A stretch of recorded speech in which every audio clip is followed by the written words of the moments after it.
Assalamualaikum warahmatullahi wabarakatuh. Gimana kabarnya teman-teman? Semoga tetap sehat semua ya dan tetap bahagia. Pada kesempatan kali ini saya akan menjelaskan tentang manajemen. Setelah kita kemarin belajar tentang teori evolusi manajemen, bahwa manajemen itu ternyata pada setiap tahunnya, pada setiap perkembangan dari suatu perusahaan atau perkembangan industri pasti akan melahirkan teori-teori baru dan akan menghasilkan praktek manajemen yang baru juga. Seperti yang saya kemarin contohkan, dari yang awalnya hanya menyuruh orang, kemudian mulai bisa membagi orang sesuai dengan job spesifikasinya, kemudian mulai ada lagi yang namanya rekrutmen dan lain-lain, mulai memanfaatkan informasi dan lain-lain. Itu adalah contoh dari perkembangan teori manajemen dan praktek manajemennya. Sekarang kita akan belajar tentang manajemen. Apa itu manajemen? Manajemen menurut Mary Parker Follett, ini pengertian manajemen pertama yang tercatat di dalam buku, yakni The Art of Getting Things Done Through People, yang artinya manajemen adalah seni dalam mendapatkan sesuatu melalui orang lain. Ini adalah pengertian pertama. Kemudian pengertian kedua menurut Duff tahun 2010, harmoni manajemen adalah pencapaian tujuan organisasi dengan cara efektif, efisien melalui planning, perencanaan, organizing, mengorganisasikan sumber daya yang ada di perusahaan, leading, memimpin, kemudian controlling sumber daya organisasi. Kemudian menurut Samerson, manajemen adalah proses planning, organizing, leading, controlling penggunaan sumber daya untuk menyelesaikan tujuan.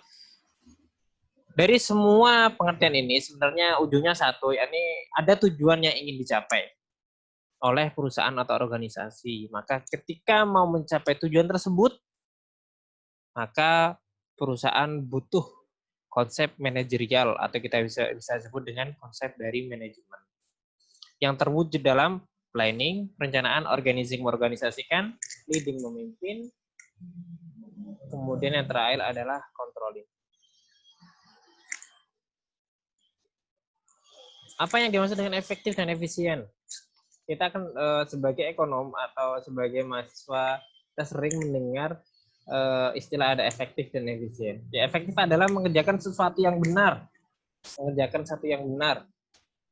Jika ada rumah kotor, maka menyapu, membersihkan itu adalah sesuatu yang benar.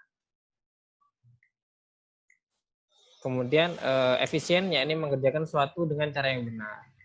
Sesuatu yang efektif belum tentu juga efisien. Atau ketika ada rumah yang kotor, maka biasanya menggunakan sapu itu adalah suatu yang efisien.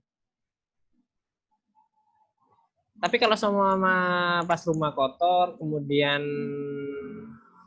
disapu cuman pakai baju kita, nah, itu efektif tapi nggak efisien. Kenapa? Ya akhirnya baju-bajunya kita banyak yang kotor-kotor karena dibuat nyapu. Nah, itu namanya efektif tapi nggak efisien. Oleh karena itu yang efisien itu apa? Pakai sapu, pakai alat-alat pembersih. Kalau kotornya kotor sekali, maka menggunakan dipel lantainya. Itu namanya efisien. Nah, menurut bahwa efisien adalah menggunakan sumber daya secara bijaksana dengan cara cost efektif. Cost efektif itu artinya pembiayaan yang efektif, tidak pemborosan. Sedangkan efektif adalah membuat keputusan yang tepat dan sukses mengimplementasikannya. Contohnya dalam pemerintahan, jika aku memerintah banyak yang korupsi, pejabat-pejabat yang korupsi, maka mendirikan KPK, Komisi Pemberantasan Korupsi adalah sesuatu yang benar, itu namanya efektif. Mengisi KPK dengan mantan polisi, mantan intel, mantan birokrat, ahli hukum, itu adalah efisien. Itu adalah cara yang benar. Karena tidak mungkin nanti KPK akan minim orang yang memiliki kemampuan untuk sebagai intel, minim kemampuan untuk polisi, atau minim tentang hukum. Wah, itu ruwet lagi. Karena orang-orang yang korupsi kadang-kadang mereka bermain-main dengan hukum yang ada. Sehingga butuh seorang eksekutor yang bekerja di KPK untuk menangkap para koruptor ini yang sewenang-wenang menggunakan dana dan menggunakan semua yang ada di pemerintahan untuk kepentingan sendiri. Dan banyak contoh lagi yang lainnya. Contoh dari efektif dan efisien. Contoh yang mudahnya lagi, kalau kita semua di rumah, orang tua kita ketika mau memasak tempe atau tahu, maka dia lakukan dengan menggoreng di wajan, alat penggorengan. Nah, itu namanya efektif. Nah, ketika mulai membolak-balik tempe, membolak-balik tahu, pakai garpu bisa, pakai sendok bisa, tapi akan rawan tangan kita nanti akan kena minyak, namanya tidak efisien. Makanya ada alat sendiri ya untuk membolak-balikkan tempe tahu, namanya efisien.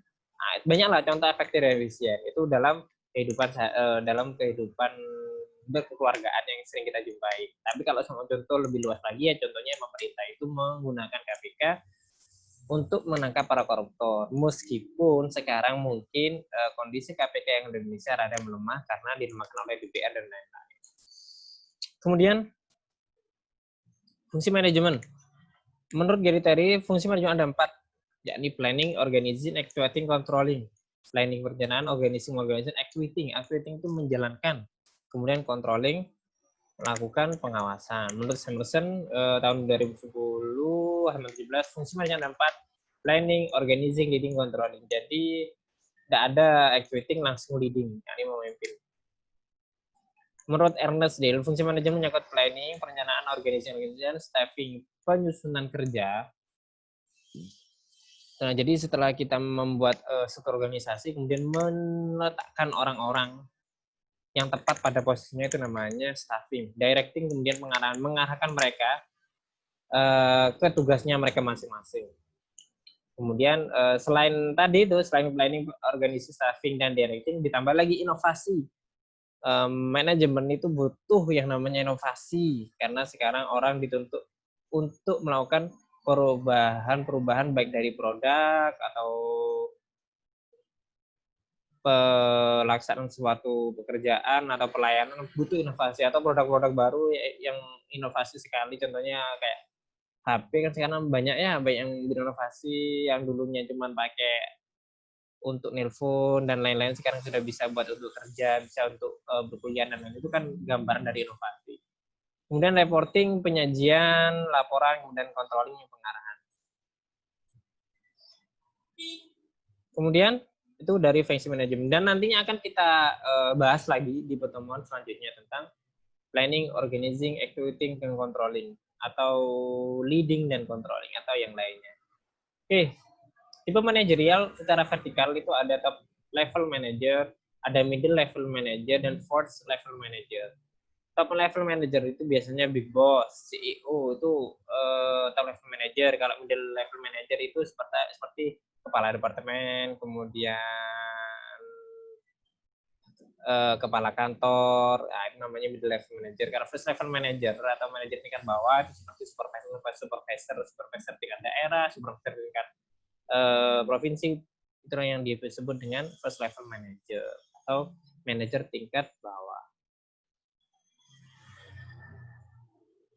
First level manager merupakan manajer yang berada di tingkat bawah yang bertanggung jawab secara langsung untuk produksi memastikan barangnya. Selanjutnya manajer seperti supervisor, kata saya tadi, dan manajer subsection, office manager, manajer kantor. Kemudian middle level manager merupakan manajer yang berada di tingkat tengah yang bertanggung jawab atas unit bisnis dan departemen utama. Contohnya departemen head atau kepala departemen. Manajer quality control, kemudian division head, director of lab, itu namanya middle level manager.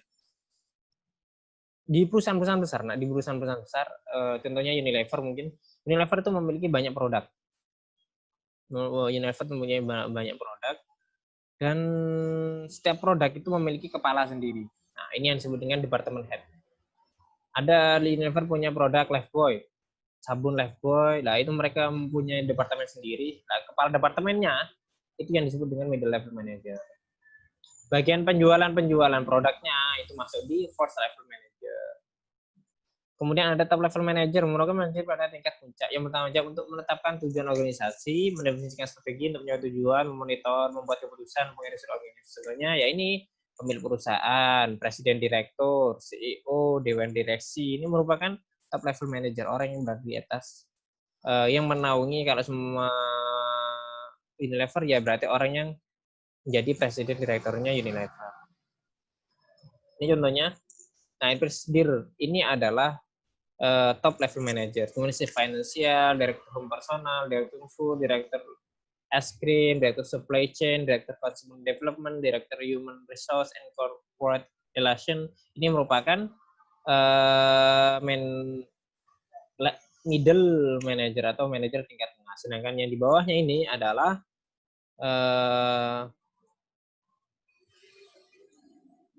manajer tingkat bawah. Atau kita sebut dengan first level manager. Kemudian keterampilan manajerial. Keterampilan manajerial itu ada 3 menurut Wibowo. Pertama, conceptual skill, yaitu kemampuan untuk berpikir dan mengkonseptualisasi tentang situasi yang abstrak. Kemudian yang kedua, human skill, kemampuan untuk bekerja secara individu maupun secara tim, termasuk kemampuan untuk motivasi, memimpin, dan lain-lain. Dan yang terakhir, yakni technical skill, memiliki pengetahuan yang spesifik terhadap suatu kerjaan. Oke, 3 konseptual ini, 3 keterampilan ini, conceptual skill, human skill, dan technical skill ini, mereka ini berada atau harus dimiliki oleh para manajer. Conceptual skill ini harus dimiliki oleh manajer tingkat atas atau top level manager. Sedangkan human skill itu biasanya keterampilan yang harus dimiliki oleh middle manager. Sedangkan technical skill itu adalah keterampilan yang harus dimiliki oleh first level manager. Jadi nggak semua manajer harus tahu semuanya ini, nggak. Jadi bisa sesuai dengan level manajer tersebut. Kemudian keterampilan manajer conceptual skill atau mengkonsep sesuatu yang abstrak menjadi sesuatu yang bisa dimengerti dan terlihat. Di dalam dunia pendidikan, contohnya itu kalau mau di dunia pendidikan, contohnya Mas Menteri Nadiem Makarim membuat model MBKM Merdeka Belajar bersama mereka untuk menambah kompetensi para mahasiswa sehingga mereka lebih siap bekerja saat mereka lulus dari universitas. Seperti yang kita ketahui, banyak sekali para pengangguran yang mereka merupakan lulusan S1. Kenapa? Karena mereka sebenarnya tidak siap atau kurang siap ketika mereka diterjunkan di suatu perusahaan. Perusahaan masih harus melatih mereka lagi. Jadi untuk mengurangi proses tersebut, maka Nadiem Makarim membuat model MBKM ini, Merdeka Belajar, Merdeka. Salah satu caranya yakni dengan memagangkan para mahasiswa, dan magang itu benar-benar magang beneran, benar-benar dilatih di sana, sehingga ketika mereka itu sudah lulus, mereka sudah siap jika mereka ditempatkan di satu perusahaan tersebut. Nah, ini yang namanya dengan conceptual skill. Kemudian keterampilan manajer yang kedua yakni human skill, kemampuan untuk memimpin, kemampuan untuk bekerja sama. Contohnya lagi masih dalam dunia pendidikan itu, jadi seperti ini.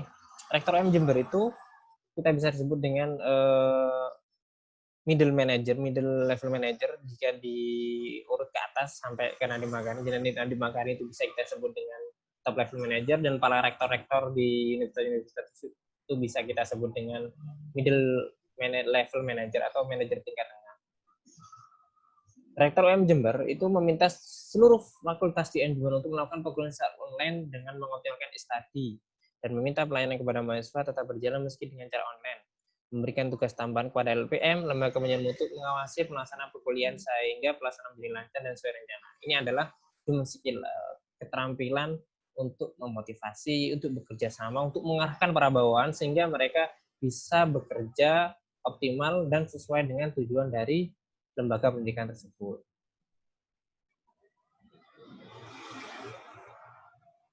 Kemudian keterampilan yang ketiga yakni technical skill. Seperti yang saya katakan tadi bahwa technical skill ini adalah kemampuan yang harus dimiliki oleh first level manager atau manajer tingkat bawah. Nah, dalam UM Jember salah satunya yakni Pusadi, Kepala Pusat Data dan Informasi UM Jember atau bisa disebut dengan Pusdasi. Merupakan ahli dalam teknik informasi, beliau bertugas untuk membuat, memperbaiki, dan mengawasi alur informasi di kampus Jember, di kampus UM Jember. Produk yang telah mereka buat seperti SIA, e-study, e-library, dan lain-lain aplikasi-aplikasi lain yang sifatnya menunjang perkuliahan para mahasiswa.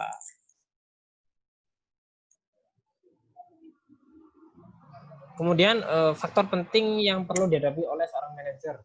Oke, kita bisa disebut dengan tantangan bagi seorang manajer ya. Tantangannya yang pertama ini konsumen. Kenapa konsumen itu menjadi tantangan tersendiri bagi manajer? Karena konsumen itu selalu memiliki banyak keinginan.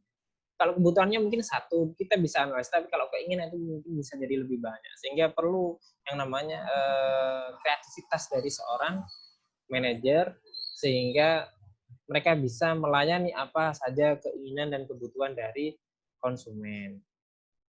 Kalau dulu mungkin konsumen cukup belanja di supermarket dan lain-lain, mereka datang ngambil barang sudah selesai. Sekarang karena musim pandemi mereka tidak mau seperti itu, sehingga apa? Mereka mau dilayani secara online, sehingga ada di Carrefour itu kan pembelian barang bisa dilakukan dengan online, nanti ada delivery option-nya. Nah itu bentuk dari keinginan konsumen yang sudah mulai bermacam-macam. Kemudian faktor penting yang perlu dihadapi oleh seorang manajer yang kedua atau tantangan yang kedua yakni sosial media, Facebook, YouTube dan lain-lain. Oke, sosial media ini bisa dengan mudah merubah mindset dari para masyarakat. Banyak jual beli yang mulai dilakukan online di Facebook sehingga banyak juga pertebaran produk-produk yang dipasarkan di Facebook dan lainnya sehingga membuat para manajer pemasaran mungkin itu mulai berpikir bagaimana memasukkan produk mereka di sosial media juga, terutama sosial media yang mudah ditemui oleh masyarakat sehingga mereka lebih mudah mengenalkan produk-produk mereka, lebih mudah menjual produk mereka di sosial media ini. Kalau dulu iklan-iklan itu kan biasa ditampilkan di televisi, sekarang enggak. Sekarang bisa mulai lihat iklan di YouTube, di Facebook dan lain-lain. Itu merupakan bentuk dari tantangan dari manajer agar mereka lebih kreatif memasukkan iklan-iklan itu, iklan-iklan yang lebih menarik tentunya, karena sekarang banyak sekali produk-produk yang bertebaran di sosial media yang perlu penekanan bahwa produk mereka adalah produk yang terbaik. Dan yang ketiga yakni inovasi, tantangan inovasi. Seperti yang ada di gambar sini, teman bisa tahu bahwa di sini ada kursi yang akhirnya bisa menjadi tempat tidur. Ini biasanya digunakan oleh orang-orang yang memiliki rumah, tapi rumahnya itu lebih sempit, kayak di apartemen itu biasanya sempit. Jadi butuh yang namanya kreasi atau inovasi yang awalnya kursi itu hanya sebagai tempat duduk, tapi bisa menjadi tempat untuk tidur. Ini adalah gambarnya. Jadi ini adalah gambar inovasi dan banyak contohnya. Kemudian